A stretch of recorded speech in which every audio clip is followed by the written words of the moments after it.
Sada Shiva Samarambam Shankaracharya Madhyamam Asmadacharya Paryantam Vande Guru Paramparam.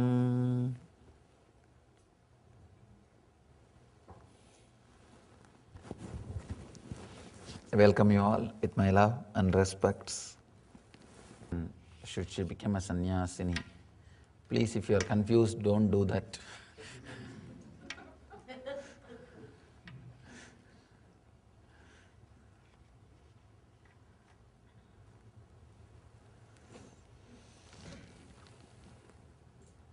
Let's enter into today's sutra. It's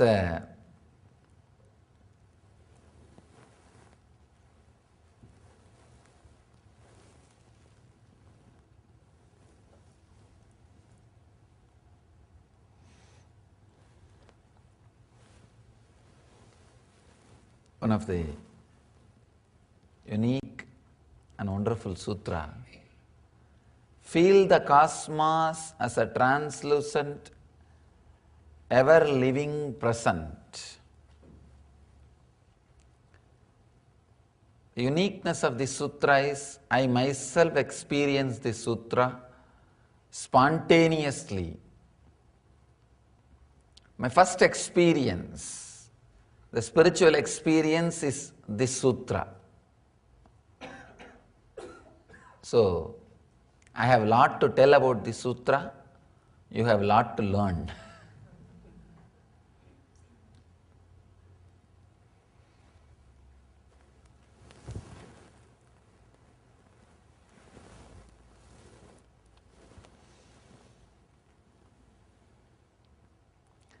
Feel the cosmos as a translucent, ever-living present.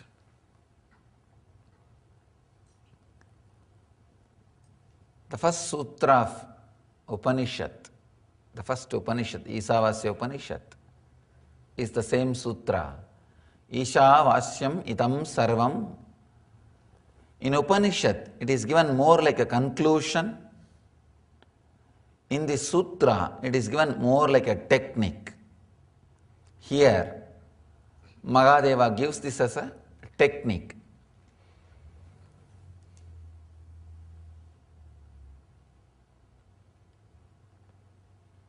In the whole world, there are only two kinds of people. One,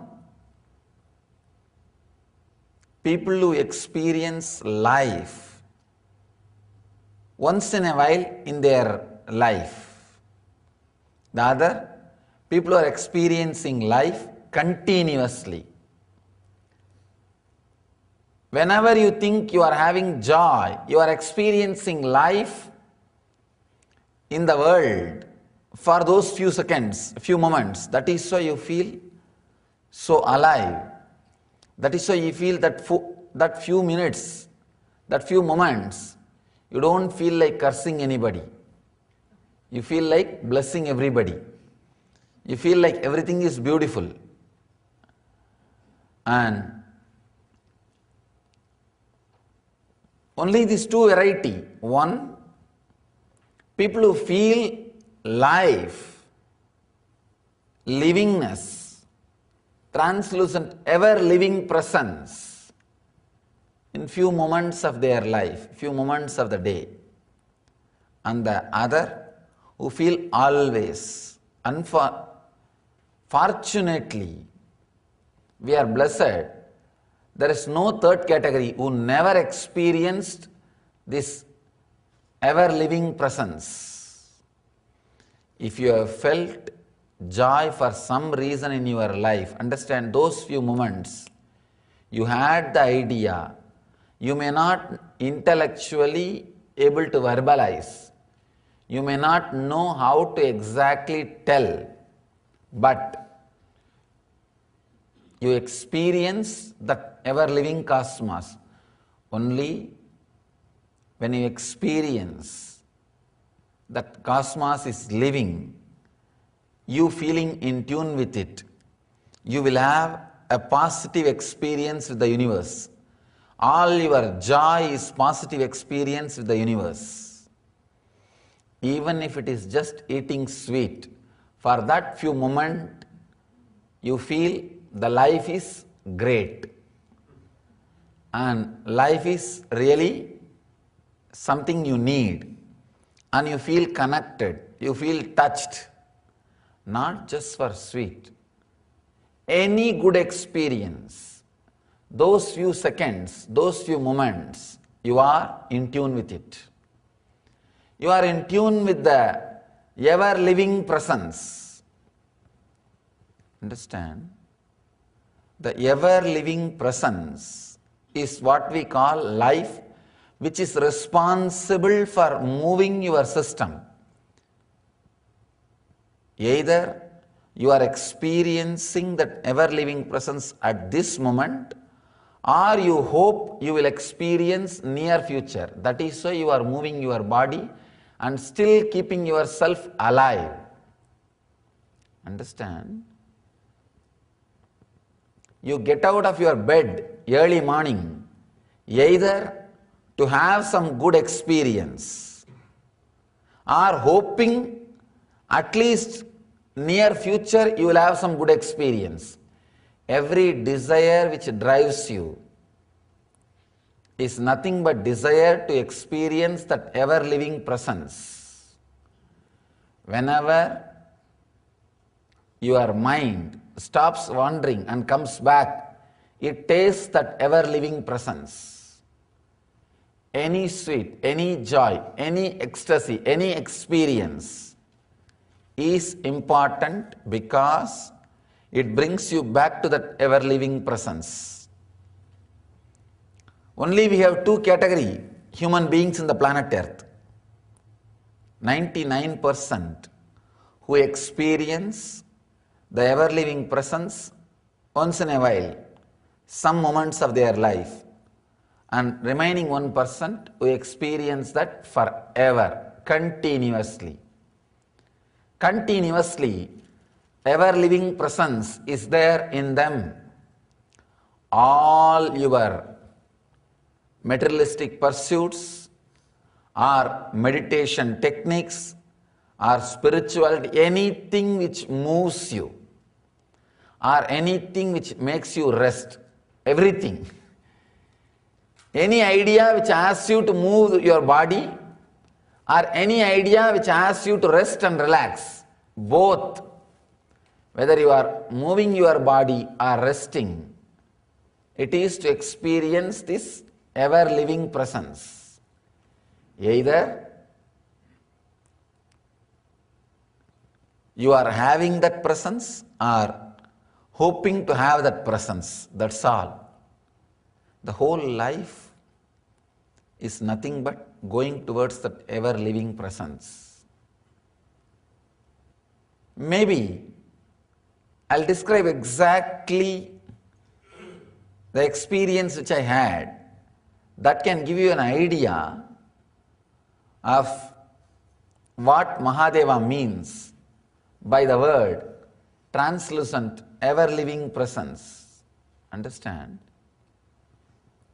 Only after this first experience, I realized I have something different in me. Till then I never had an idea that I have something different in me. I was always feeling that all kids will have this kind of ideas or search or seeking, whatever I had. Only the first experience gave me a distinct opening or experience, because of which I started understanding something is different. Feel the cosmos as translucent, ever-living presence. I can say very clearly, when I read these lines, I know how best I can verbalize, because this is the best verbalization of what I experienced around the age of 12. I was sitting in the foothills of Arunachala, not seriously trying to meditate, not like I was given a technique and I was trying to concentrate. No, nothing like that.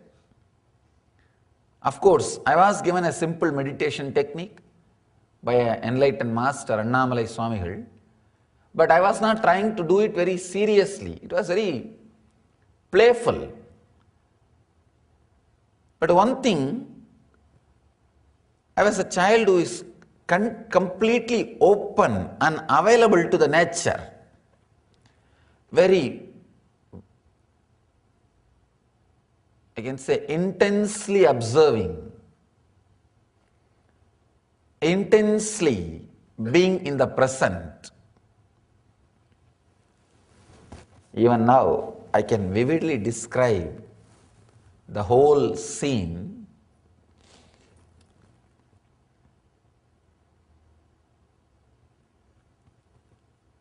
For spiritual experience to happen, two things required. One, you completely being open and available. You completely being open and available to your surroundings.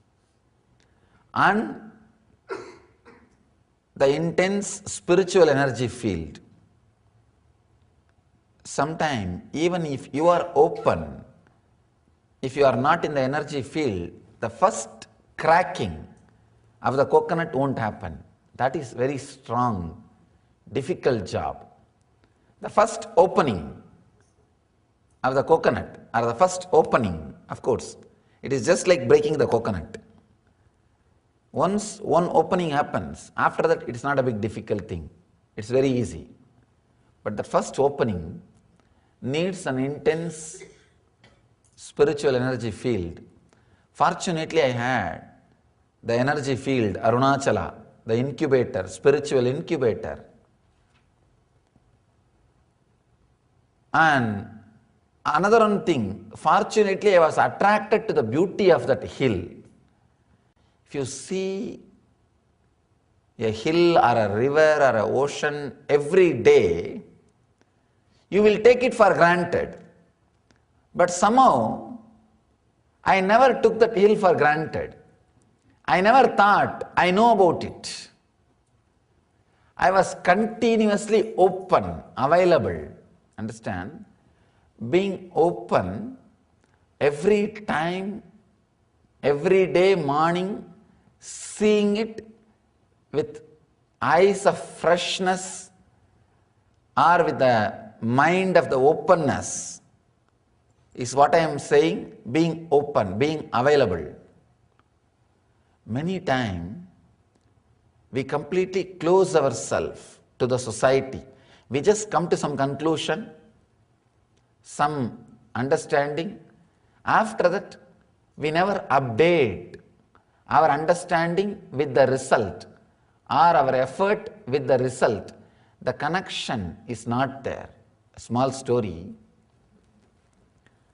One guy goes to a small county, a remote county, and fills his car with gas. The gas station owner casually was chatting and he started complaining about the local mayor. And this guy, the guy who came to the city newly, who was filling the gas, he heard the story, did not reply. After a few minutes, he stopped in another one place to ask for direction. There also casually started inquiring about the local place, and even that guy also started talking about the mayor. Oh, I never wanted this fellow to be a mayor. And as usual complaints. Anyhow, after half an hour he reached to the place where he was supposed to reach. There also, people were talking ill of him, people were complaining about him. It is too much. Anyhow, next day he decided to meet the mayor. This guy goes and meets the mayor and asks the mayor, how much you get paid for your job? That guy said, no. Money? No, no, no, no. I accepted this just for the honor of it. Understand? The mayor is still thinking he is doing the job for the honor of it. But the people who are living are experiencing totally different. You decide something with some idea and take up, but you are never open continuously to the society whether that idea is being executed or not, whether what for you decided is still relevant or not. The relevance of decision and experience, keeping it alive, keeping it straight, keeping it honest is what I call being open. Every day that hill was living, it was never the same old hill which I saw yesterday. No. I had a very funny routine. Every day morning when I get up from my bed, I'll not open my eyes. I'll slowly walk from my room, walk outside the house holding the parapet wall and come out, stand in a place. Usually I know from that place the hill will be seen. I'll stand in the place, then only open my eyes so that first thing in the morning I'll see that hill. I'll see that Arunachala hill. And some of my brothers, they know this. First thing I wanted to see is the hill. And they wanted to make fun or tease me. By the time they know that I am out from my bed and I am slowly walking, they will come and stand exactly in front of me. If I opened my eyes and did not see the hill and I saw any of these guys, I'll go back and lie down again. I'll not do anything that day. I'll not do my activity, I will not go for taking bath or anything. I'll go back and lie down again, sleep for half an hour, again I'll get up and slowly walk, come back, again open the eyes. Only if I see the hill first thing in the morning, I'll do my routine. It was very funny and looks little superstitious, but I always felt I took birth or I took the body because of the attraction, pull that hill has got for enlightened beings. There is a very beautiful verse in Tamil.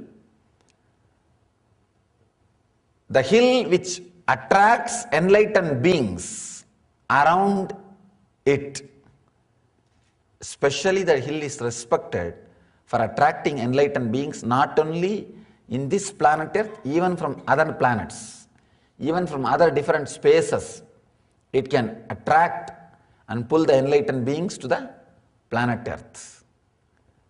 So I never took the hill for granted. It was ever living presence. One day I was trying to sit evening. It was a Purnima day. Still I remember Purnima day, and moon is rising, sun is setting. Purnima day you can see both, moon rising and sun setting. Deep silence. Even though it was a small village or a town, the moment it becomes evening, it will be practically complete silent. There will not be any vehicle sound, because those days there was no vehicles, no other sound. It was such an intense, vivid silence.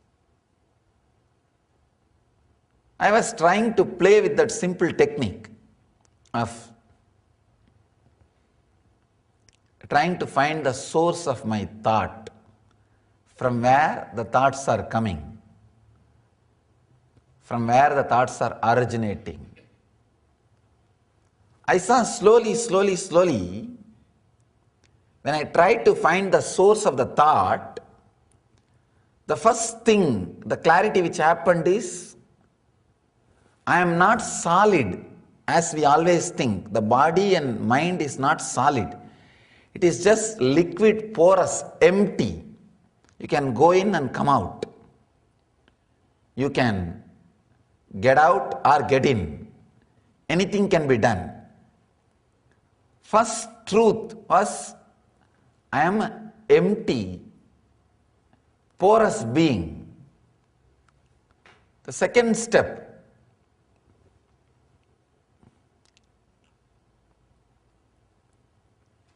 slowly I saw the eyes have closed. Because of the deep silence, I did not even feel like sitting with open eyes. The eyes closed by itself.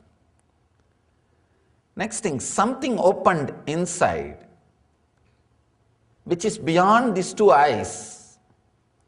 The moment that opened, not only the front side, I was able to see completely all 360 degree.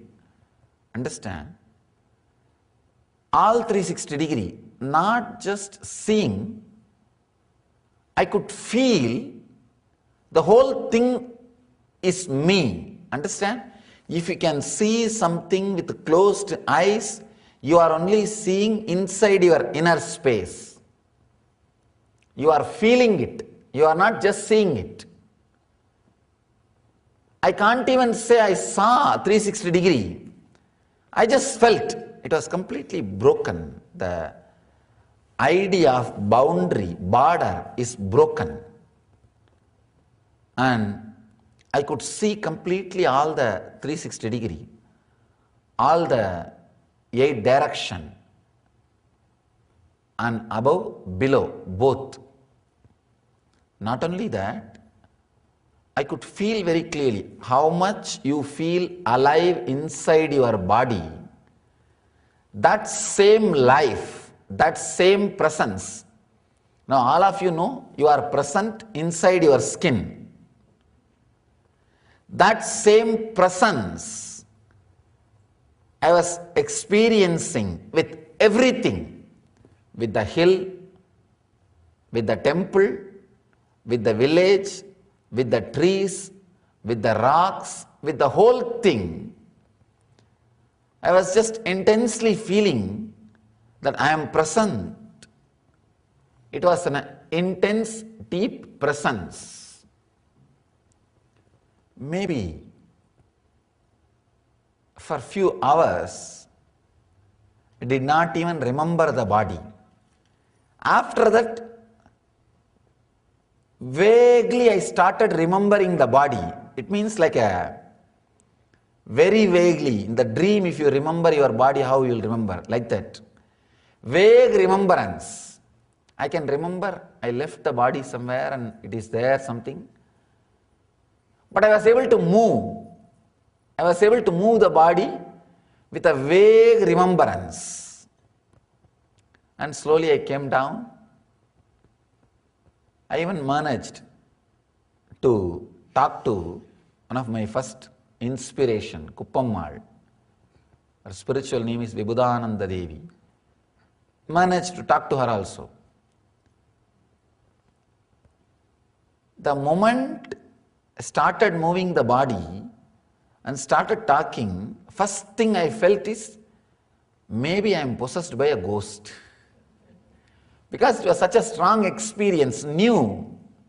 I asked her, I don't know what happened. I was sitting in that rock. Something happened. This is what is going on. She held my hands and saw the energy and laughed. And she said, no, you are not possessed by ghost. You are possessed by God. Great thing. Not only she encouraged and took care, she took care that I do not show anything abnormal outside. Very wonderfully she managed. But even after 2 days, the power or the experience of ability to see the 360 degree was there. It did not go away. It was there very strongly. Actually, still my friend, one of my classmates, still is there in my native place. He was the first guy, I can say, who received the energy darshan. After this happened, second or third day itself, I called him and told him, I want to tell you something important. He said, what? He's my close friend and classmate. We always used to play. Practically like a disciple. Wherever I go and do puja and temple cleaning and all, he will be helping me, assisting. I told him, let's go to one side, corner of the temple and sit and talk. We went to the one corner of the temple and we sat, and I told him, you see, from last 2 days, I am able to see all 360, all the direction without turning my head. And first thing was, he had the shock. And he just started laughing. Even though he had the shock, he doesn't want to show it. He said, you are a fool. What are you talking? I said, no, I'm not fool. If you want, you can experiment. See, I can see the front side people walking. The temple, so many people are coming and going. I can see that. I can see side people walking. I can see behind the tree, there was a tree. And see, in the tree, ants are climbing, going up and down. I can see that. The moment I said that behind the tree, and I can see the ants moving, the fellow had the shock. He got up. He did not sit. He just got up. He told me, no, you might have seen the ants before sitting. Now you are telling. I'll challenge you.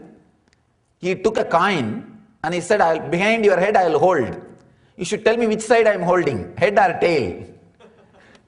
Kids will have only half a rupee or 1 rupee coins those days. He took the coin from his packet and showed me behind. Some 10 times, all 10 times I told exactly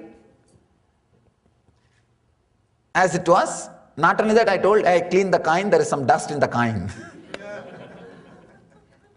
That's all. That was the shock. He said, be here, I'll come back, I want to go to restroom. I'll come back. I told, no, wait, I'll finish talking. If you also want to have the same power, go to that place where I was sitting. I told him that place, it's called Pavalakundru. I told him, go and sit in that place, you will have that experience. 3 days ago only I went and sat. I was not even aware it is something unique happened to me. I was thinking anybody goes and sits there, will get it. I told him, go and sit there, you will get it. By the time that fellow got frightened, he thought I may force him and take him and make him sit there. Because always, whatever I experience, I will tell him and see that he also goes to the temple, and that's the usual trend. So he was trying to run. No, I will come later on, now I am going to the restroom. He is frightened. He wants to first go to bathroom. I caught hold of him. I said, no, come. Listen completely. Then go and sit there first. By the time I caught hold of him, he started trembling. Shaking. And I understood he really doesn't want to go to restroom, he just wants to escape from me. That is why he is telling he wants to go to restroom. I just caught hold of him in one hand and tried to pull him in the other hand very strongly to take him to that place. I can say that was the first time I felt the two body but same presence, which every time when I touch somebody and give energy darshan, what happens? First time happened. I know the first person who received energy darshan, the first transmission of that experience started happening. I felt very clearly, two body but same presence. And by the time I held him by both the hands and this experience started happening, he settled down. He did not have the fear. When I took my hands away, again the fear started. Not only it started, this time he just ran away. He just ran away. He stood from the safe distance and told, no, I am really going for the restroom. You sit here, I'll come back and call you. Don't come till I call you. And he ran away. Never, the guy came back. When I listen, when I hear the sutra, first thing I remember is the best verbalization of what I experienced. I literally felt the cosmos as translucent, ever-living presence. Understand?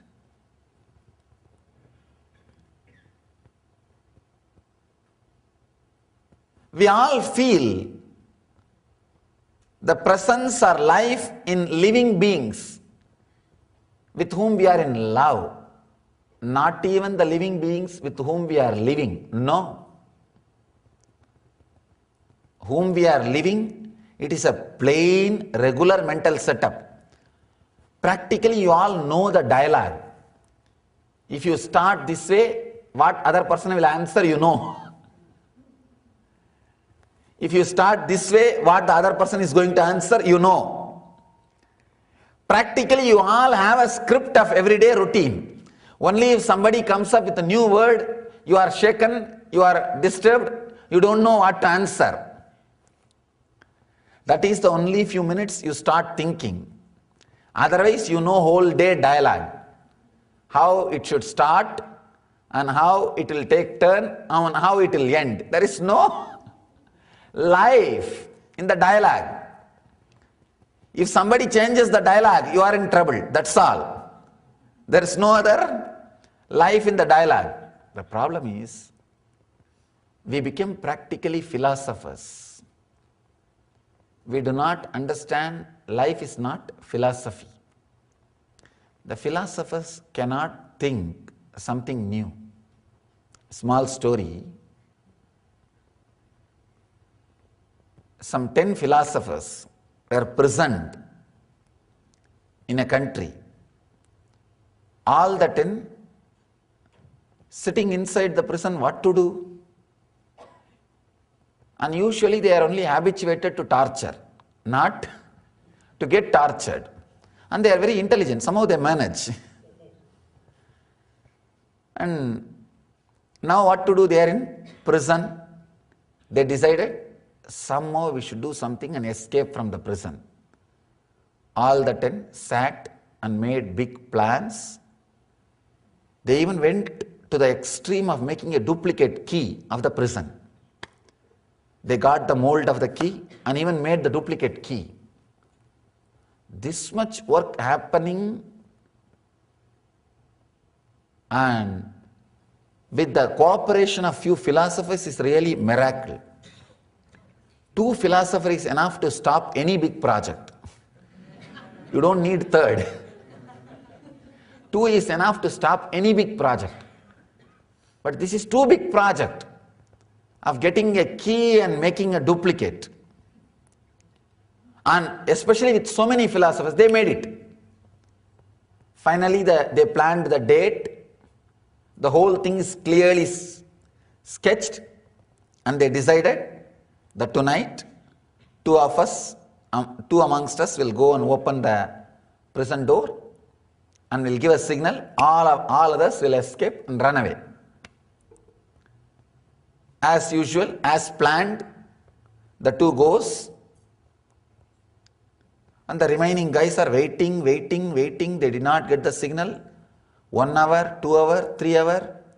After 4 hours, these 2 guys are coming back and saying, we have to drop the plan of escaping today. We may have to do some other day. We may have to reschedule. We may have to replan. Other guy says, why? What happened? What to do? These fools forgot to lock the door.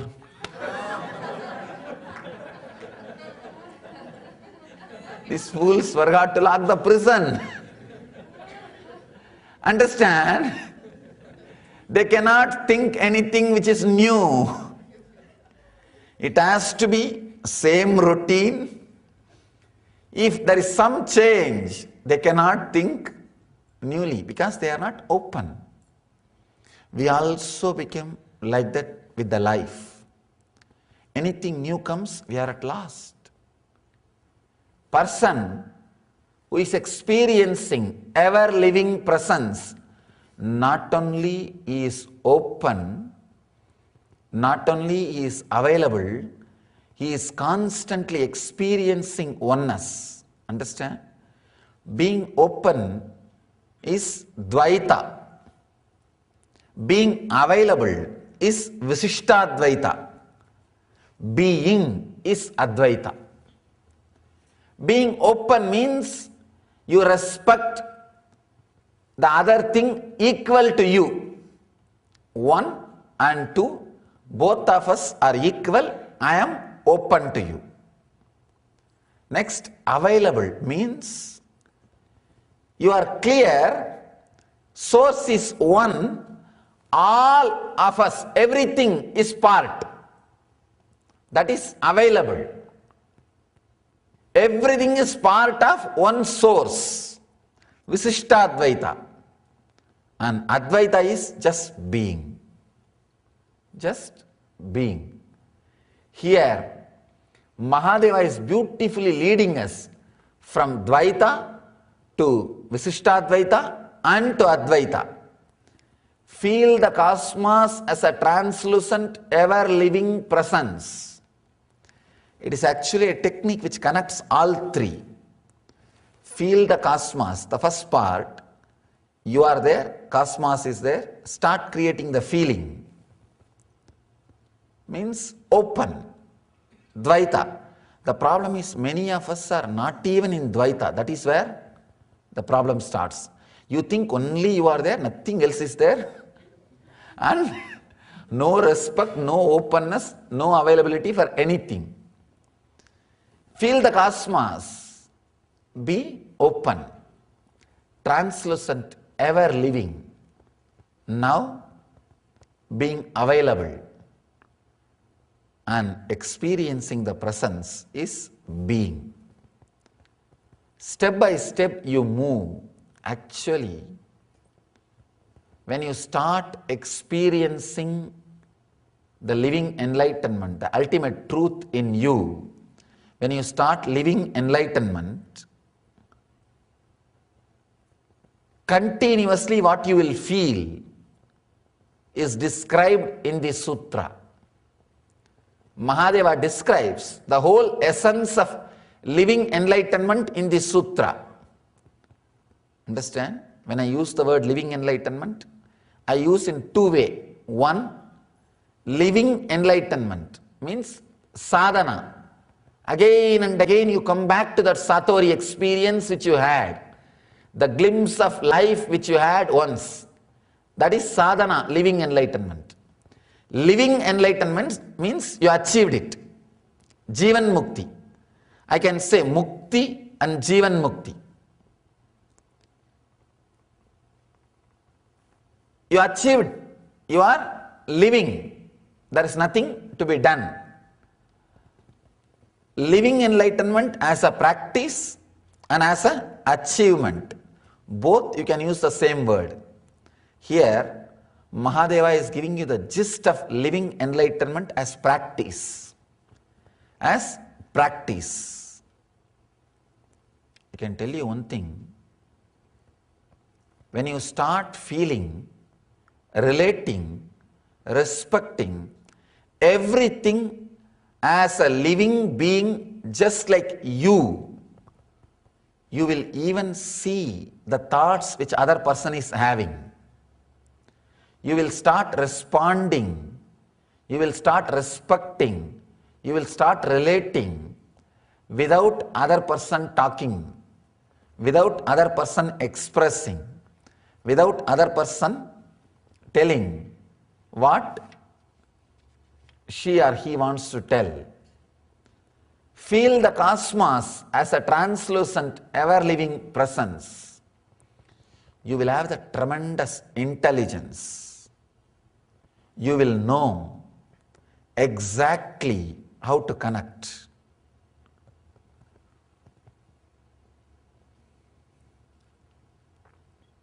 One example, a small story.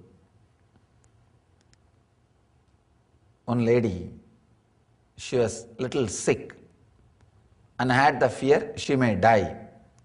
She started asking her husband, if I die, will you remarry? He said, maybe. Will you bring her to the same house? This guy says, maybe. Will she sleep in the same bed? He said, what else can be done? Maybe. She asked, will she use the same golf clubs? He said, no, she is left-handed.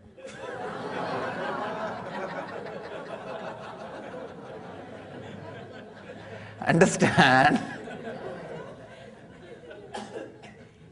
You are lost in the conversation and forgot what you need to express and what you need to hide. Not living in the present. Living in the present is a method to living the presence. But here, Mahadeva is not even telling us to be living in the present. Actually, just coming back to the present is very easy. Just you come back and just see that you are having a body. It's living in the present moment. Here he says, feel the presence. Living in the present moment passionately, intensely, with a feeling, as if this is the last moment.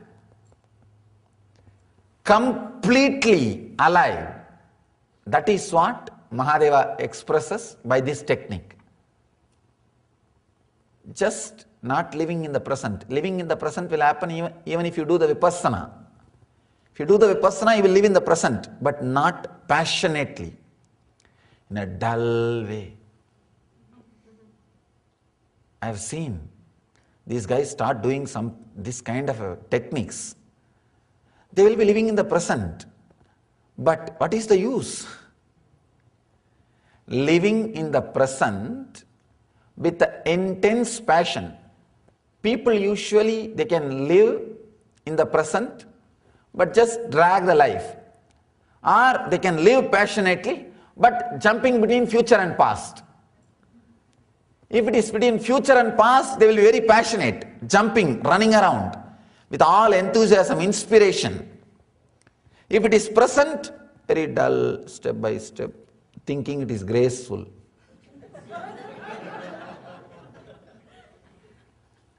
Combining the intense enthusiasm of jumping between past and future and the intense silence of the present moment is what Mahadeva is explaining here.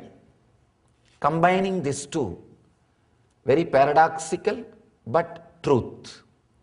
Having that same passion, that is why many people, when they see that intense life with me, they can't understand I am living in the present moment. Because according to their imagination, present moment means it will be always, yes, I am in the present moment. No, I lost life. I had to come back, present moment. Present.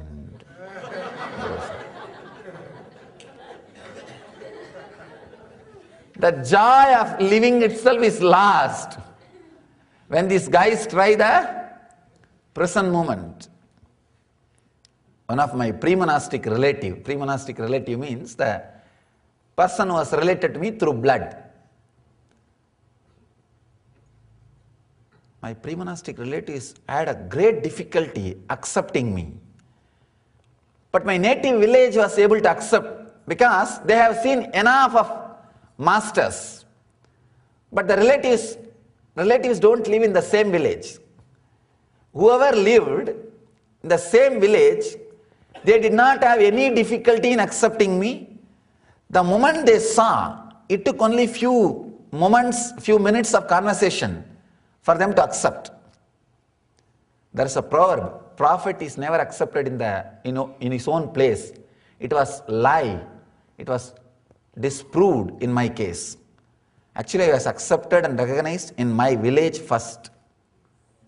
My native village first. Fortunately, I had that joy of being accepted and beautifully relating with that villagers, with that city people, because they have seen continuously enlightened beings. Continuously they have seen enlightened beings happening. For last 2000 years, unbroken lineage of enlightened masters is there in that village. Today is the all enlightened masters day in that village. Today they are celebrating. Today even we had a puja and celebration evening. All the masters who happened in that village, they are all remembered and honored. And for the inauguration of the celebration, the present master is supposed to come and hoist the flag. Last year I went, every year I go. This year because of inauguration, I did not go, but I sent some of our disciples representing. They went and attended the program. That time, the disciples came and told me, Swamiji, I was surprised to see not a single person with whom we spoke relate with you as a relative or as a young boy from this village or any pre-monastic connection. Everybody connects with you only as a master or a spiritual person.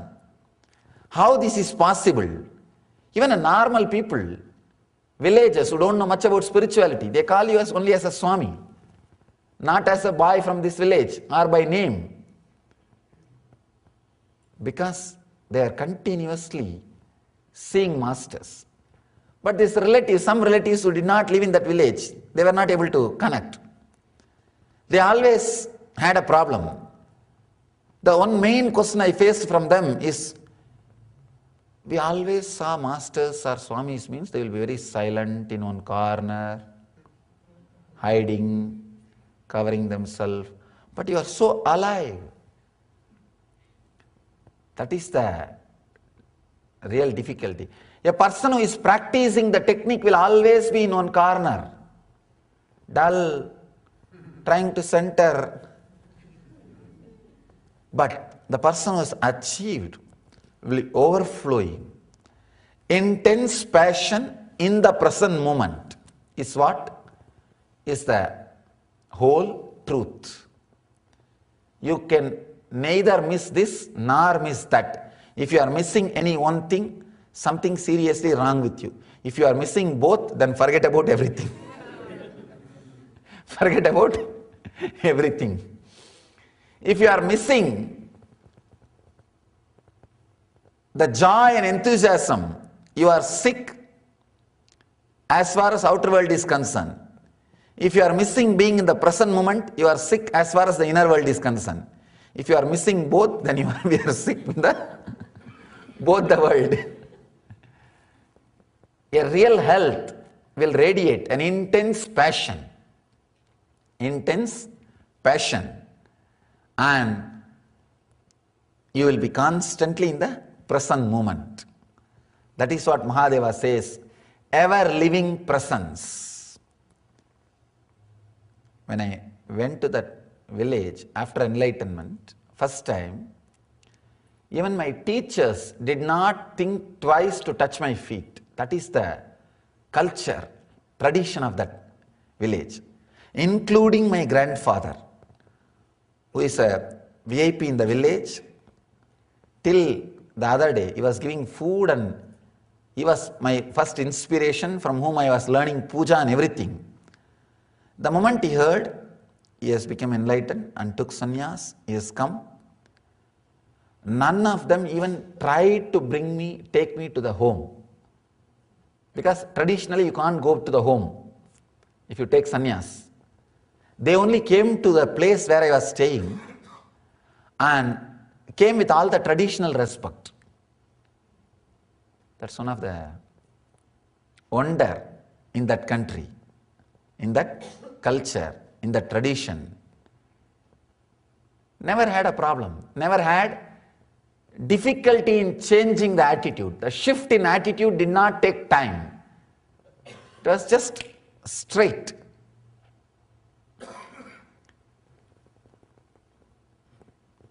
Mahadeva says very beautifully, feel the cosmos as a translucent, ever-living presence. Try. Now understand this technique. What Shiva is trying to convey. Try. Everything which is in front of you, around you, is living. Try to see. Try to feel. First thing, try to feel your life inside the body. Then try to feel your life inside the chair which you are sitting. See how you are feeling alive inside your skin. Same way, visualize, feel you are alive inside the chair, inside the cushion. That's the first thing which you are touching. Then visualize you are alive inside the people who are sitting next to you. You may think, how can visualization lead to that experience? I don't know whether visualization will lead to that experience or not, but visualization will make your mind tired and you will drop it. If you drop that, that is enough.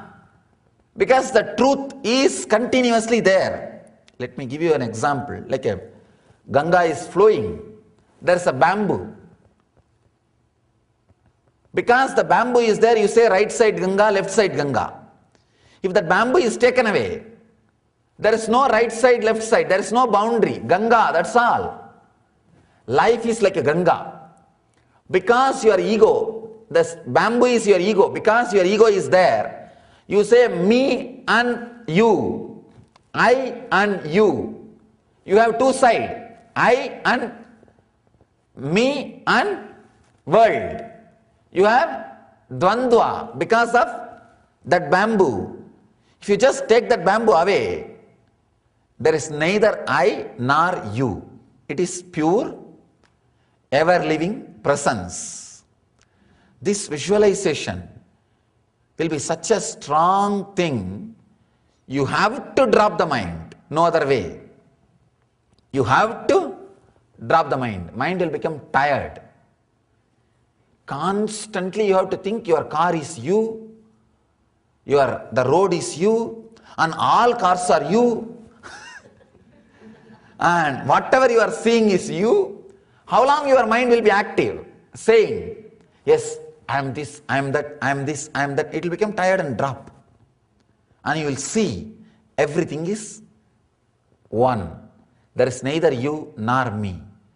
Even when I say, I felt the whole Arunachala was me, it is not that Arunachala and me two concept was there. No. Ever-living presence, that's all. Which I feel as me in the body, that presence, that's all. When I do the prana pratishtha, that's what actually I do that.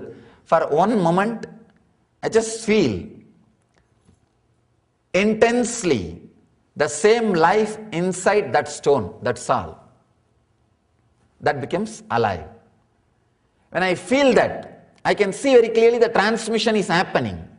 When the transmission is happening, when that strong Advaiti connection is there, I just put few bolts and nuts and lock the presence there, that's all. So that even after that, that does not come down. In this body, to keep that presence, the bolt nut is the breath. Breath is the bolt nut which locks that presence in this body. Same way, in that body to lock the presence, some mantras are the intense words with the high prana are chanted and bolt it. Feeling whatever you are seeing as you, not only with front side, even the back side. Whatever you are seeing, just feel you are that. Just start feeling in the initial level for a few days. It may think like look like imagination or foolishness, don't bother. In 1 or 2 days you will suddenly start seeing it is not just imagination, things are really alive.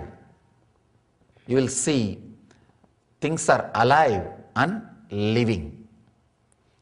Person, actually the Bhashyakara, the commentator gives another wonderful technique.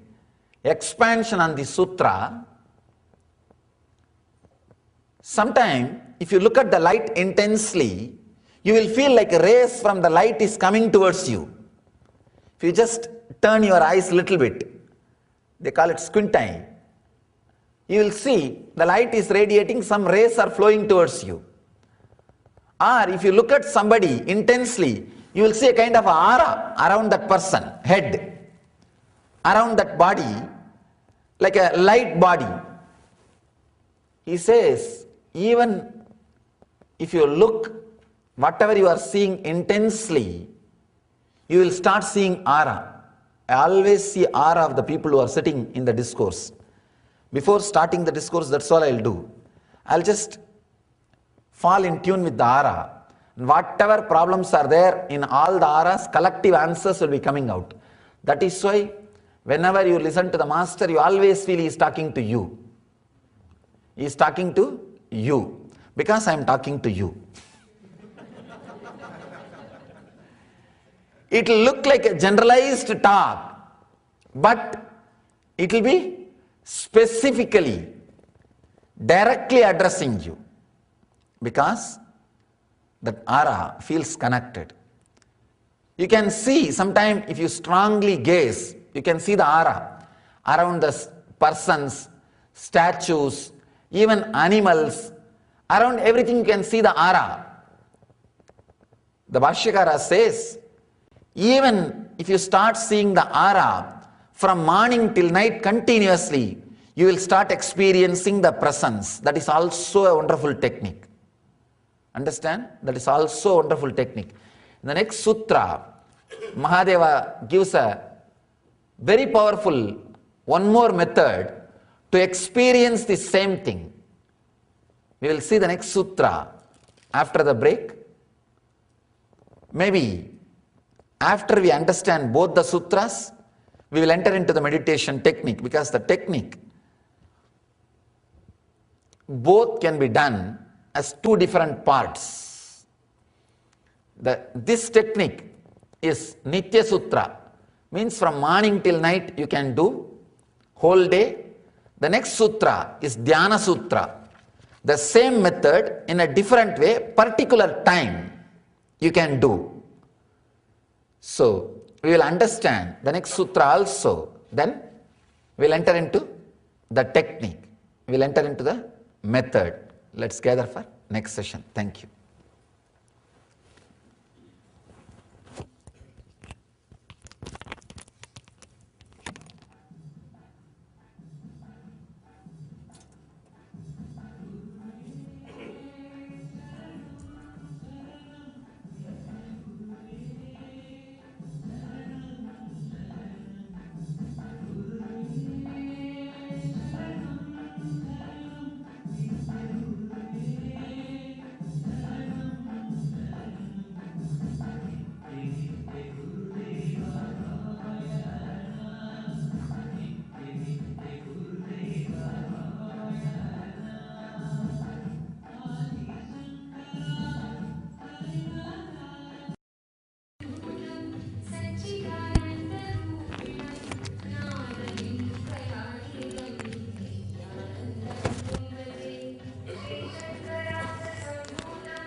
While flying to California today, I heard that my father-in-law died. He died feeling fearful and angry.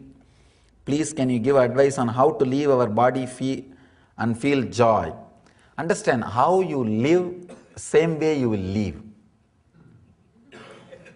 If the intense experiences of your life is ecstasy and bliss, you will see the same thing automatically comes up when you leave the body. Your body is like a mechanism or an instrument in which all your memories about life is stored. So the totality of your life's experiences, understand, it is stored based on the quality of experience, not quantity. If you are 10 times joyful and 1 time deeply sorrow, that sorrow will get recorded. Based on the depth, it gets recorded. If the deepest experiences of your life is joy and ecstasy, the same thing will come up automatically when you leave the body, because when you leave the body, practically you get boiled. When you are boiling with so many things in the pot, whatever is inside will come up. Same way, whatever is inside, recorded, will come up. If you want to leave the body joyfully, live joyfully. Live with the body joyfully. You will leave the body joyfully. That's all is the basic secret.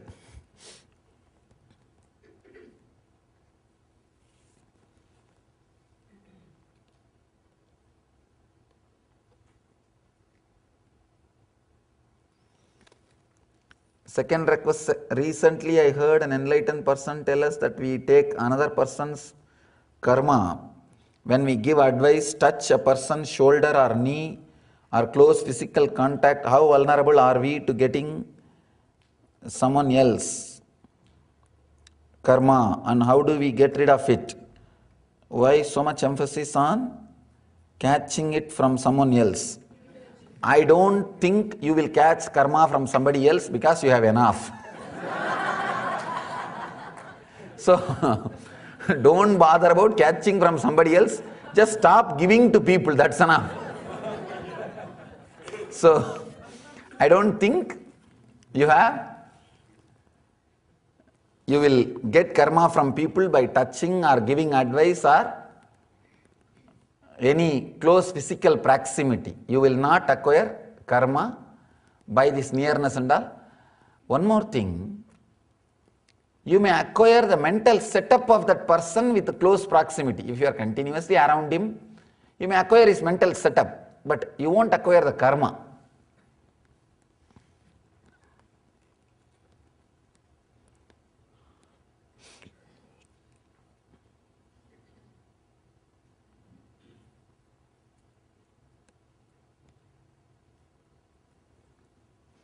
Some personal question.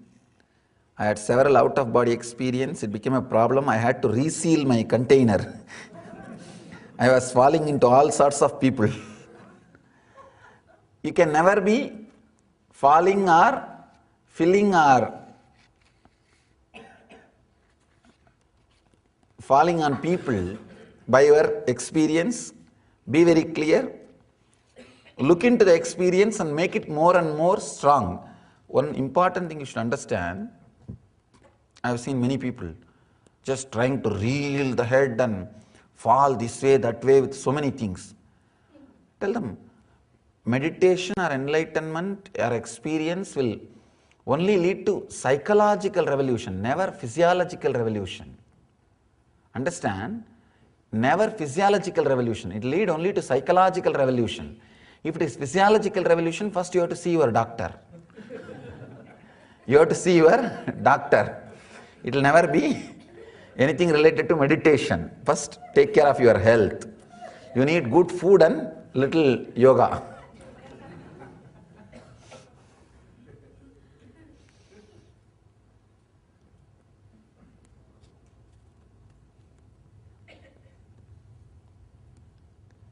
There is a small story. One guy always will act too much about anything overacting. Anything you will do overacting.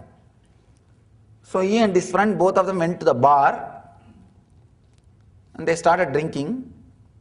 Just after 2 glasses, this fellow started overacting and moving, something like that, started talking. The other friend said, relax, it is just water. We are not yet served. Understand? Sometime, that's what I have to tell. Relax, you have not even started.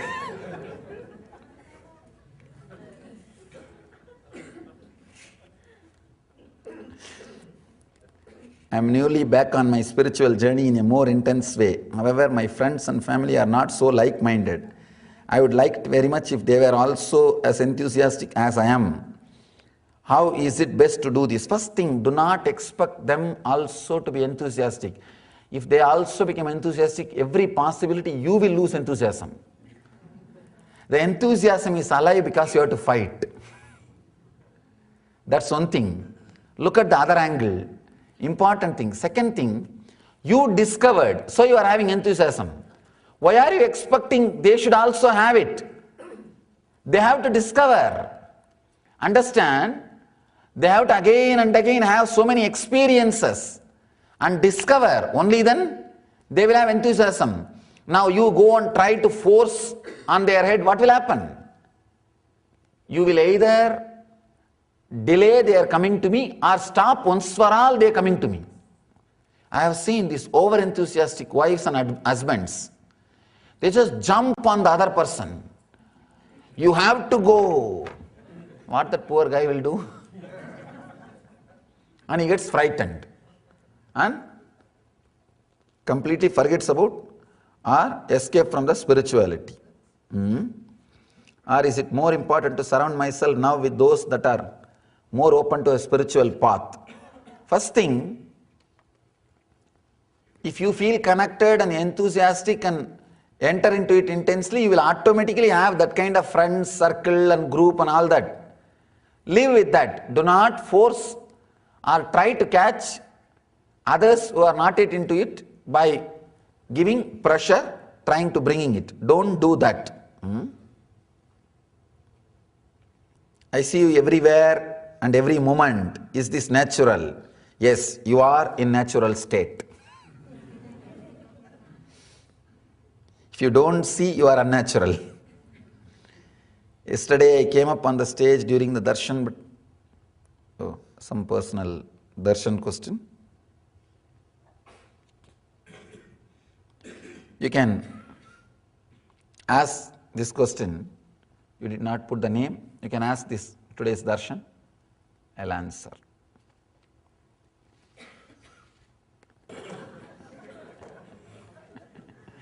Let's enter into the next sutra. In summer, when you see the entire sky endlessly clear, enter such clarity. This is a very powerful technique. Again, the same experience. First, Mahadeva gives you the technique to feel that living presence with the whole world, living being, everything. Second, he gives the technique to feel that whole thing with the cosmos which is beyond your perception.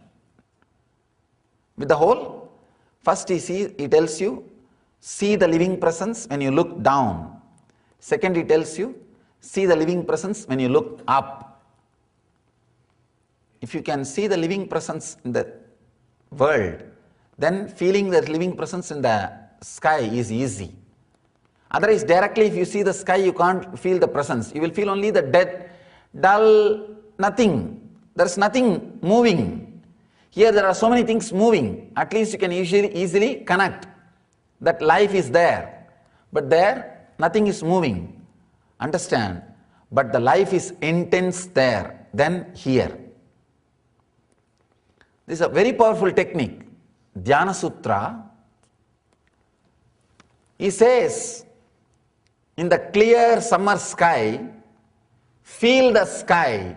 Do not try to see the cloud. Feel the vast empty sky and enter into it. What does he mean by the word? Enter into it. Enter such clarity. Understand? You have three space known to you. Chidakasha, Katakasha and Mahakasha. Chidakasha means the inner space which you have inside the body. Katakasha means the space which is covered by the building in which you are staying, your house, the space covered inside your building. Mahakasha means the whole cosmos. Inside this roof and roofless. Three sky, but all three are one and the same. Because you have boundary, you think it is three. Otherwise it is not three, it is only one. Now, Mahadeva is trying to bring Mahakasha into Chidakasha. Understand? Cosmic sky into the inner space. When you look that empty sky, intensely look, not one point, as whole. If you are looking at cloud, you will be concentrated, one point. As the whole, look, you will see that intense emptiness. Then, close the eyes, just bring that emptiness inside. Just visualize that same emptiness inside. Bring it back. Just turn it in. You will see that same clarity, the emptiness comes inside you. There won't be any thoughts. Meditating on the sky is a very powerful technique. Ramana Maharshi says that will start giving you even boons. I was really surprised. Ramana Maharshi talking about boons. Because he will never give any method to get your wishes fulfilled and all. Somebody goes to Bhagavan and asks, give me some boon, some money or something they are asking. He tries his usual Brahmastra. No, ask the person who is asking. But this guy was very intelligent. He did not budge for any of Bhagavan's Brahmastra. He said, no, I want. Either tell me you will give or say no, don't avoid. Then Bhagavan says, lie down in the roof and meditate on the sky, you will have it. I have read his books and teachings and memoirs enough. Only once ever I have seen him giving a technique and saying that what you want, you will get it, do this technique. This is the only technique. This is the only technique he says, you will get what you want, have it and do it. This is the only technique. Understand then the power of this technique. Look into that emptiness of the vast emptiness of the sky and just turn it in. Visualize you have become that same vastness. Actually, whenever you see the vast emptiness, sky, you automatically feel that number of thoughts coming down, the cloud coming down, the clouds disappearing, even inner space. That is why whenever you go to beach, you feel that joy.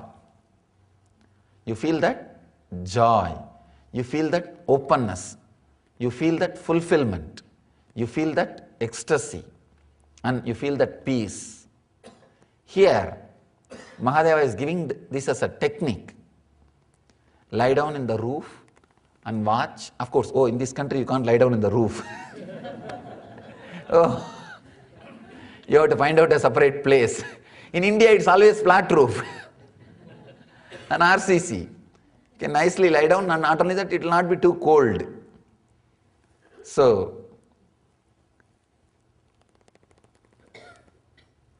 look at the sky, not concentrating, just overall, intensely, and let you see, imbibe.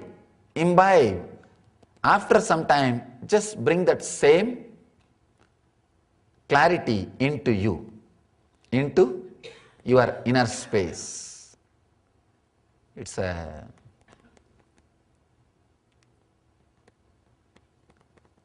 technique of cleaning the Chidakasha. Means like, see, if it is a small pond, naturally it will become dirty because the water does not move and it will become dirty water. If a river enters that lake, overnight the whole lake will become pure because so much of water coming and cleaning will happen. Same way, your Chidakasha has become impure by the dirty thoughts, unmoving, stagnant. When the cosmos, when the Mahakasha enters into you, suddenly you see the Chidakasha is purified because the huge river, flood is entering into your inner space. It's a very powerful way of cleaning your inner space. Let me summarize both the techniques.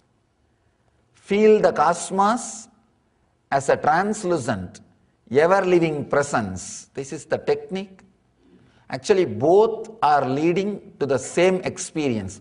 Both are intended to lead you to the same experience. One is Nitya Sutra, continuously which you are supposed to practice. The other one is Dhyana Sutra. At particular time you are supposed to practice. If you can do both every day, the experience will be strengthened and quickened. Both of them are complementing techniques. Actually, Mahadeva speaks few sutras to direct you, to guide you to the same experience. To guide you to the same experience. Here, he is giving you two sutras, one Nitya Sutra and another one Dhyana Sutra. Understand the Nitya Sutra, continuously remember while you are driving or seeing TV, watching movie, talking, continuously remember you are alive in everything just as you are alive inside your body. When you are holding the wheel and driving, remember you are alive inside the car, filling the whole car just as you are filling your body. And you are alive in the road as you are filling your body. You are alive in everything we are seeing as you are filling in the body.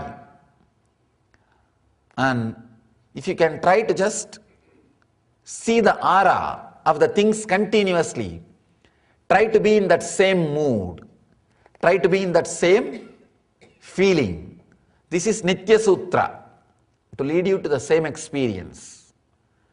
Dhyana Sutra is, in the night time, penetrate the sky, look at the sky intensely, not concentrating, just looking for 10 minutes. Then close the eyes and just internalize. Just bring that same empty space inside and see the same empty space inside. And same intense silence inside. You will see that happens here. Mahakasha will be experienced by Chidakasha.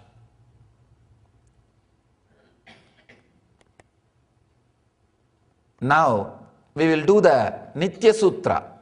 Dhyana Sutra needs empty sky, which you can't do here, but we can do the Nitya Sutra. Closed eyes, for few moments, feel everything is alive around you. Please close your eyes. Take few moments. Be very patient. With patience, feel everything. The chair in which you are sitting. First, start with the chair, because that is the nearest object. Visualize you are alive inside the furniture. You are sitting. Same way you are alive inside your skin. The same life is radiating.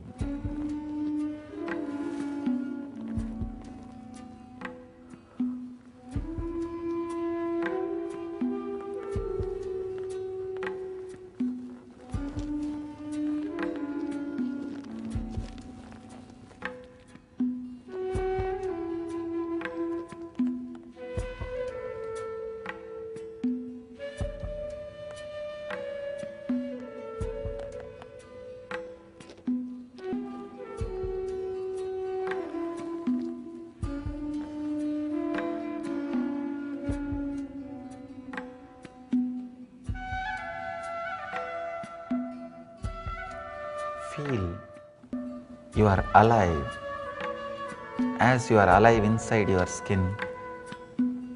The person sitting around you.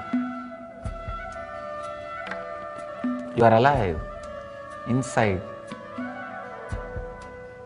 all the people, all the persons who are sitting in this hall.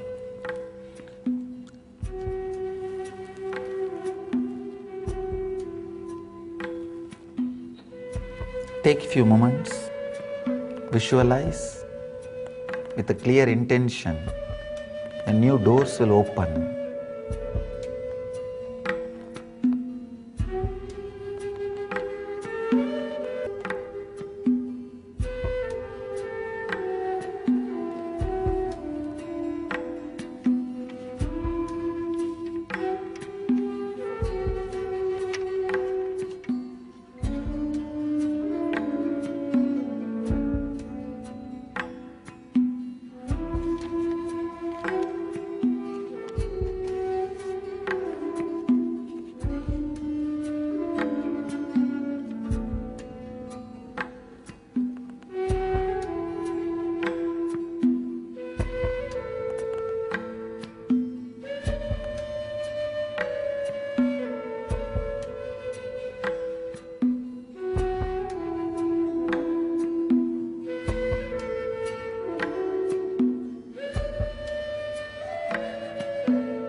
Visualize you are alive. Everything is alive like you. The walls, furnitures, persons, flowers, the roof, ground, everything is living. Feel you are alive inside everything, just as you are alive inside your skin.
Om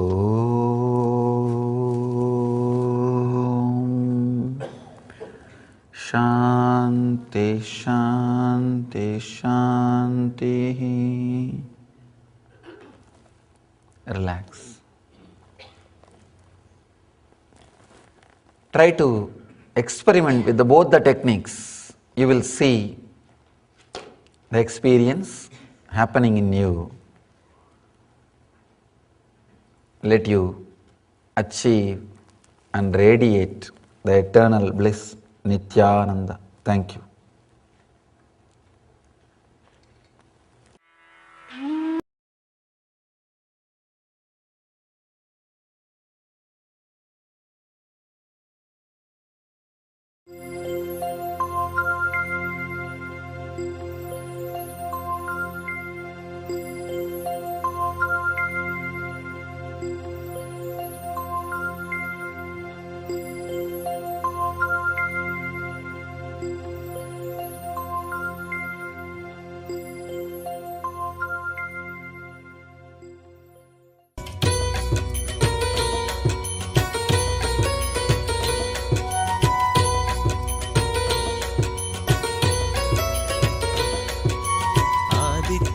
हृदयं पुण्यं सर्वशत्रुविनाशनं जयावहं जपे नित्यम् अक्षयं परमं शिवं कोटिसूर्यस्वरूपिणम् आनन्दगन्ध ईश्वरं भक्तहृदयनिवासिनं नित्यानन्दं नमोऽस्तुते कोटिसूर्यस्वरूपिणम् आनन्दगन्ध ईश्वरं भक्तहृदयनिवासिनं नित्यानन्दं नमोऽस्तुते सर्वमङ्गलमाङ्गल्यं सर्वपापप्रणाशनं चिन्ताशोकप्रशमनम् आयुर्वर्धनमुत्तमं कोटिसूर्यस्वरूपिणम् आनन्दगन्ध ईश्वरं भक्तहृदयनिवासिनं नित्यानन्दं नमोऽस्तुते कोटिसूर्यस्वरूपिणम् आनन्दगन्ध ईश्वरं भक्तहृदयनिवासिनं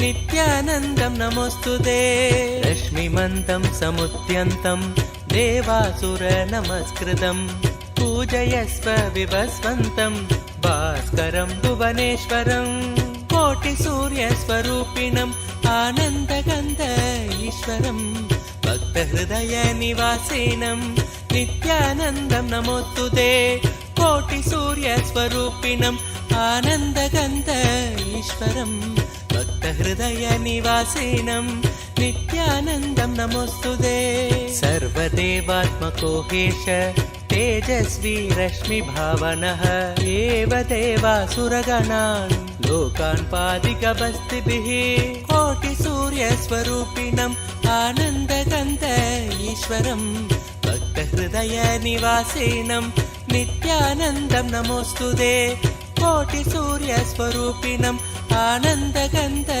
ईश्वरं भक्तहृदयनिवासिनं नित्यानन्दं नमोऽस्तुते एष ब्रह्मा च विष्णुश्च शिवस्कन्दप्रजापतिः महेन्द्रो धनदकालो यमः सोमो ह्यपाम्पतिः कोटिसूर्यस्वरूपिणम् आनन्दगन्ध ईश्वरं भक्तहृदयनिवासिनं नित्यानन्दं नमोऽस्तुते कोटिसूर्यस्वरूपिणम् आनन्दगन्ध ईश्वरं भक्तहृदयनिवासिनं नित्यानन्दं नमोऽस्तुते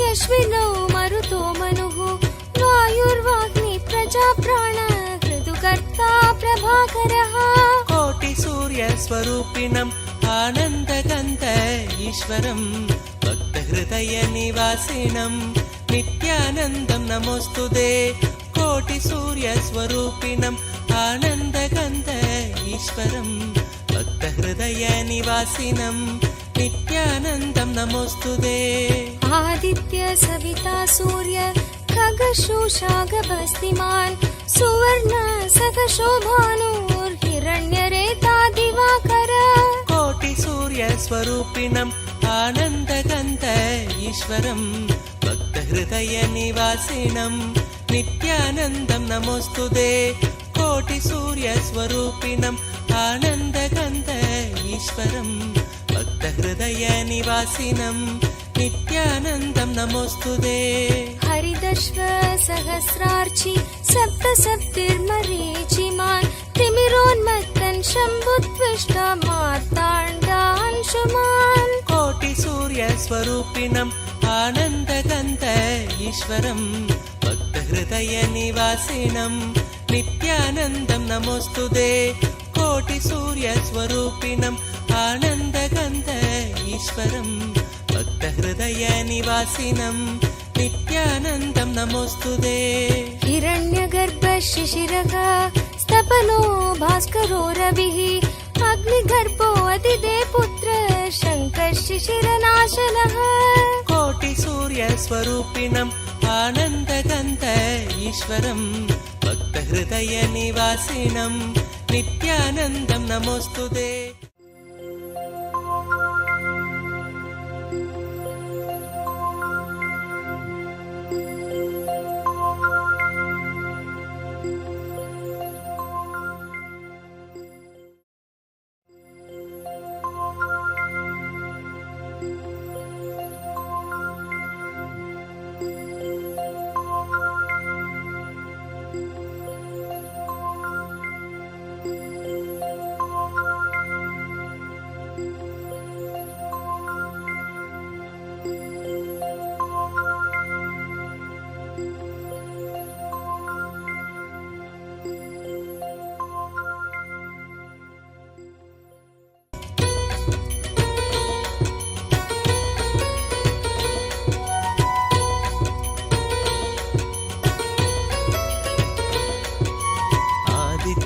हृदयं पुण्यं सर्वशत्रुविनाशनं जयावहं जपे नित्यम् अक्षयं परमं शिवं कोटि सूर्य स्वरूपिणम् आनन्दगन्ध ईश्वरं भक्तहृदय निवासिनं नित्यानन्दं नमोऽस्तुते कोटि सूर्य स्वरूपिणम् आनन्दगन्ध ईश्वरं भक्तहृदय निवासिनं नित्यानन्दं नमोऽस्तुते सर्वमङ्गलमाङ्गल्यं सर्वपापप्रणाशनं चिन्ताशोकप्रशमनम् आयुर्वर्धनमुत्तमं कोटि सूर्य स्वरूपिणम् आनन्दगन्ध ईश्वरं भक्तहृदय निवासिनं नित्यानन्दं नमोऽस्तुते कोटि सूर्य स्वरूपिणम् आनन्दगन्ध ईश्वरं भक्तहृदय निवासिनं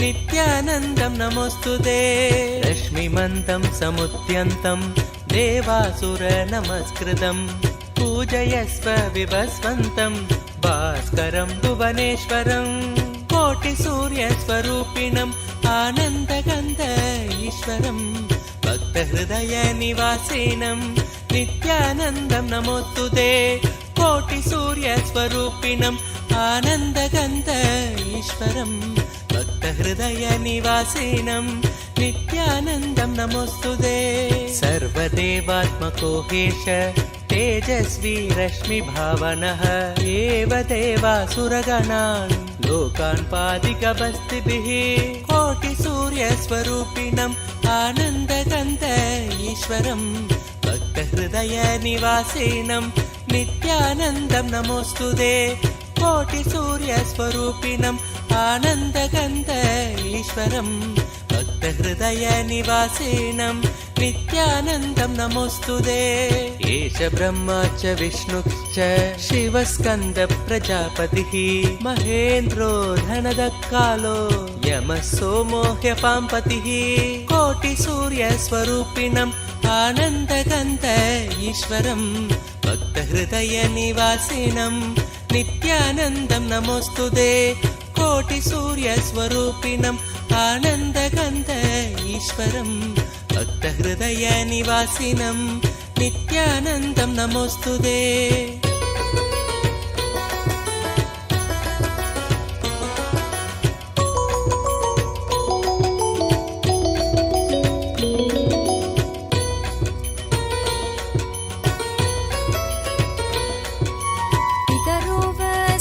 साध्या ह्यश्विनौ मरुतो मनुः वायुर्वाग्नि प्रजा प्राण ऋतुकर्ता प्रभाकरः कोटिसूर्यस्वरूपिणम् आनन्दगन्ध ईश्वरम् भक्तहृदयनिवासिनम् नित्यानन्दं नमोऽस्तुते कोटिसूर्यस्वरूपिणम् आनन्दगन्ध ईश्वरम् भक्तहृदयनिवासिनम् नित्यानन्दं नमोऽस्तुते आदित्य सविता सूर्य खगशोषागभस्तिमान् सुवर्ण सखशो भानुर्हिरण्यरेता दिवाकर कोटिसूर्यस्वरूपिणम् आनन्दगन्ध ईश्वरम् भक्तहृदयनिवासिनम् नित्यानन्दं नमोऽस्तुते कोटिसूर्यस्वरूपिणम् आनन्दगन्ध ईश्वरम् भक्तहृदयनिवासिनम्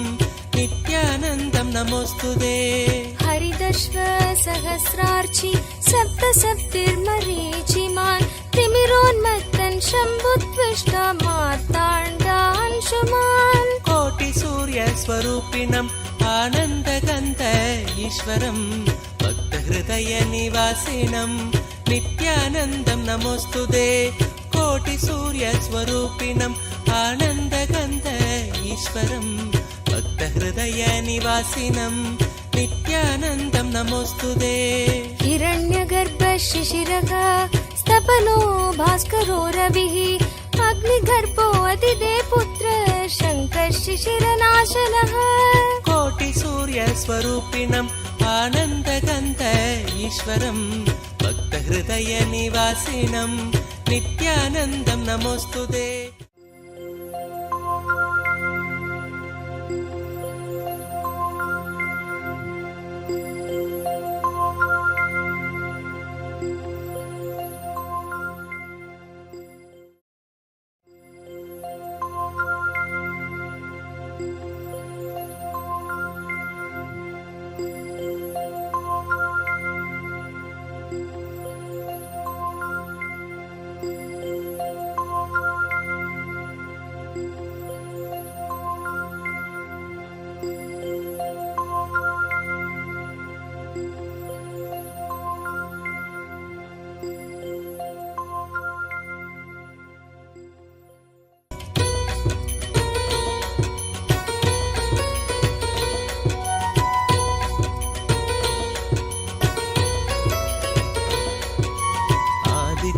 हृदयं पुण्यं सर्वशत्रुविनाशनं जयावहं जपे नित्यम् अक्षयं परमं शिवं कोटिसूर्यस्वरूपिणम् आनन्दगन्ध ईश्वरं भक्तहृदयनिवासिनं नित्यानन्दं नमोऽस्तुते कोटिसूर्यस्वरूपिणम् आनन्दगन्ध ईश्वरं भक्तहृदयनिवासिनं नित्यानन्दं नमोऽस्तुते सर्वमङ्गलमाङ्गल्यं सर्वपापप्रणाशनं चिन्ताशोकप्रशमनम् आयुर्वर्धनमुत्तमं कोटिसूर्यस्वरूपिणम् आनन्दगन्ध ईश्वरं भक्तहृदयनिवासिनं नित्यानन्दं नमोऽस्तुते कोटिसूर्यस्वरूपिणम् आनन्दगन्ध ईश्वरं भक्तहृदयनिवासिनं नित्यानन्दं नमोऽस्तुते रश्मिमन्तं समुद्यन्तं देवासुरनमस्कृतं पूजयस्व विभस्वन्तं भास्करं भुवनेश्वरं कोटिसूर्यस्वरूपिणम् आनन्दगन्ध ईश्वरं भक्तहृदयनिवासिनं नित्यानन्दं नमोऽस्तुते कोटिसूर्यस्वरूपिणम् आनन्दगन्ध ईश्वरं भक्तहृदयनिवासिनं नित्यानन्दं नमोऽस्तुते सर्वदेवात्मको हेश तेजस्वी रश्मिभावनः एव देवासुरगणान् लोकान् पादिकबस्तिभिः कोटिसूर्यस्वरूपिणम् आनन्दगन्ध ईश्वरं भक्तहृदयनिवासिनं नित्यानन्दं नमोऽस्तुते कोटिसूर्यस्वरूपिणम् आनन्दगन्ध ईश्वरं भक्तहृदयनिवासिनं नित्यानन्दं नमोऽस्तुते एष ब्रह्मा च विष्णुश्च शिवस्कन्दप्रजापतिः महेन्द्रो धनदकालो यमः सोमो ह्यपाम्पतिः कोटिसूर्यस्वरूपिणम् आनन्दकन्त ईश्वरं भक्तहृदयनिवासिनं नित्यानन्दं नमोऽस्तुते कोटिसूर्यस्वरूपिणम् आनन्दकन्त ईश्वरं भक्तहृदयनिवासिनं नित्यानन्दं नमोऽस्तुते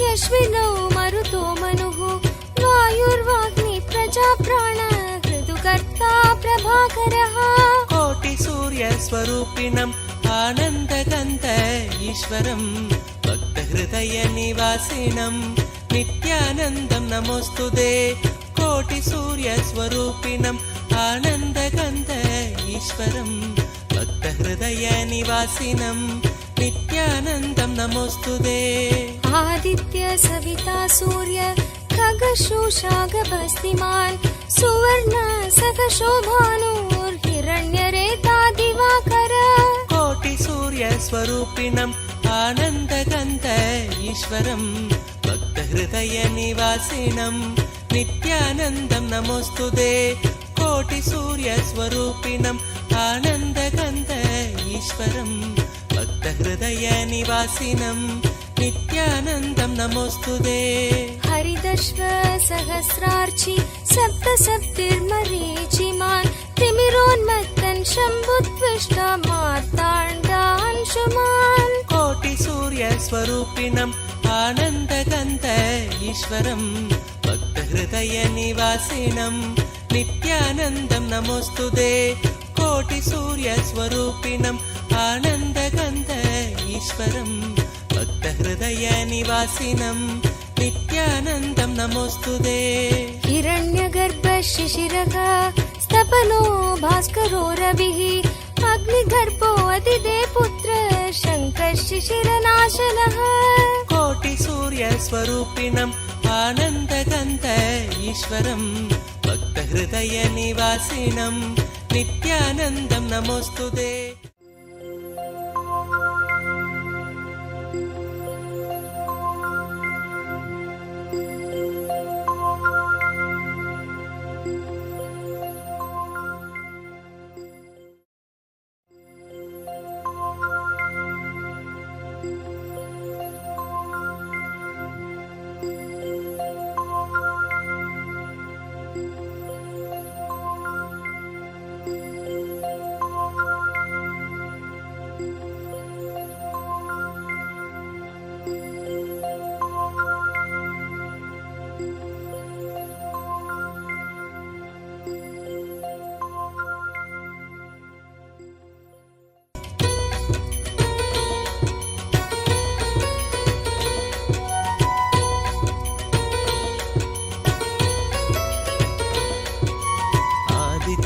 हृदयं पुण्यं सर्वशत्रुविनाशनं जयावहं जपे नित्यम् अक्षयं परमं शिवं कोटिसूर्यस्वरूपिणम् आनन्दकन्त ईश्वरं भक्तहृदयनिवासिनं नित्यानन्दं नमोऽस्तुते कोटिसूर्यस्वरूपिणम् आनन्दकन्त ईश्वरं भक्तहृदयनिवासिनं नित्यानन्दं नमोऽस्तुते सर्वमङ्गलमाङ्गल्यं सर्वपापप्रणाशनं चिन्ताशोकप्रशमनम् आयुर्वर्धनमुत्तमं कोटिसूर्यस्वरूपिणम् आनन्दकन्त ईश्वरं भक्तहृदयनिवासिनं नित्यानन्दं नमोऽस्तुते कोटिसूर्यस्वरूपिणम् आनन्दकन्त ईश्वरं भक्तहृदयनिवासिनं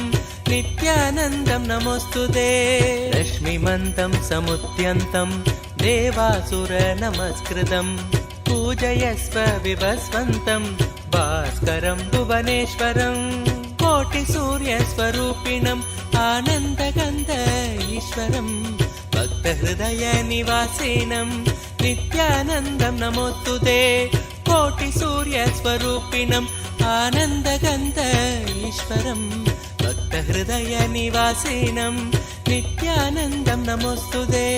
सर्वदेवात्मको हेश तेजस्वी रश्मिभावनः एव देवासुरगणान् लोकान् पादिकबस्तिभिः कोटिसूर्यस्वरूपिणम् आनन्दगन्ध ईश्वरम् भक्तहृदयनिवासिनं नित्यानन्दं नमोऽस्तु ते। कोटिसूर्यस्वरूपिणम् आनन्दगन्ध ईश्वरम् भक्तहृदयनिवासिनं नित्यानन्दं नमोऽस्तु ते। एष ब्रह्मा च विष्णुश्च शिवस्कन्द प्रजापतिः महेन्द्रो धनदकालो यमः सोमो ह्यपाम्पतिः कोटिसूर्यस्वरूपिणम् आनन्दगन्ध ईश्वरम् भक्तहृदयनिवासिनं नित्यानन्दं नमोऽस्तु ते। कोटिसूर्यस्वरूपिणम् आनन्दगन्ध ईश्वरम् भक्तहृदयनिवासिनं नित्यानन्दं नमोऽस्तु ते।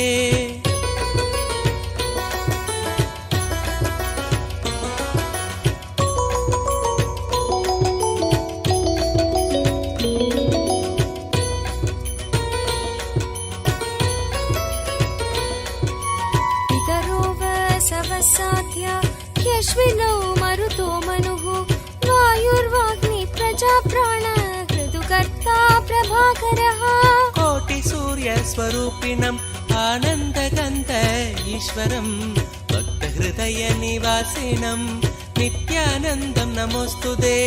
कोटिसूर्यस्वरूपिणम् आनन्दगन्ध ईश्वरम् भक्तहृदयनिवासिनं नित्यानन्दं नमोऽस्तु ते। आदित्य सविता सूर्य खगशोषागभस्तिमान् सुवर्ण सखशोभानुर्हिरण्यरेता दिवाकर कोटिसूर्यस्वरूपिणम् आनन्दगन्ध ईश्वरम् भक्तहृदयनिवासिनं नित्यानन्दं नमोऽस्तु ते। कोटिसूर्यस्वरूपिणम् आनन्दगन्ध ईश्वरम् भक्तहृदयनिवासिनं नित्यानन्दं नमोऽस्तु ते। हरिदश्व सहस्रार्चि सप्तसप्तिर्मरीचिमान् तिमिरोन्मत्तन् शम्भुत्विष्ट मार्ताण्डांशुमान् कोटिसूर्यस्वरूपिणम् आनन्दगन्ध ईश्वरम् भक्तहृदयनिवासिनं नित्यानन्दं नमोऽस्तु ते। कोटिसूर्यस्वरूपिणम् आनन्दगन्ध ईश्वरम् भक्तहृदयनिवासिनं नित्यानन्दं नमोऽस्तु ते। हिरण्यगर्भ शिशिरः स्तपनो भास्करो रविः अग्निगर्भो अतिदे पुत्र शङ्कः शिशिरनाशनः